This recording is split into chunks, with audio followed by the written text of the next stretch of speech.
પિયરભાઈ આ શું છે? ગળો છે ગળો. શું કામમાં આવે? હિન્દીમાં ગિલોય કહેવાય. શું કામમાં આવે ત્યાં? એ 36 રોગનું નિવારણ કરે છે. સત્રી રોગ? હા, એક નહીં 36 રોગ.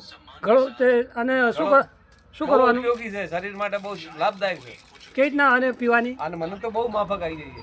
કેવી રીતના પીવાની આનું? એને કટકા કરી નાખવાના, પછી કૂટી નાખવાનું. શેમાં કૂટવાની? ખોરણીમાં હા, પછી? કૂટીને પછી એનો ઉકાળો કરવાનો. હા, ઉકાળો કરીને પછી ગળી લેવાનો, પછી પી લેવાનું. ક્યારે પીવાનું? સવારે ભૂખે પેટે અને સાંજે. સોજી 2 ટાઈમ? હા, રાત્રે પીવો તો ચાલે. ભૂખે પેટે. દિવસમાં 2 વાર? હા, બે ટાઈમ પીવાનું. અને વધારે દાડા ના પીવાય. કેટલા દિવસ પીવાય? અઠવાડિયે 3 દાડા. અઠવાડિયામાં 3 દિવસ પીવાય? 3 દિવસ જ પીવાય. વધારે પીવો સારો નહીં. પછી બીજું અઠવાડિયા આવે એટલે 3 દિવસ પીવાનું. પીવાનું આવી રીતે પીવાનું. એટલે તોય સારી. વધારે પીવો સલંગ તો સારું નહીં. અને આ બધા રોગ જળમૂળથી મટી અરે જાય? ઘણા રોગો અને તે મટી જાય. અને ખજવા બજવા હોય ને એ પણ મટી જાય છે. મારો પોતાનો દાખલો છે. આ બધા લોકો જોવે છે હા.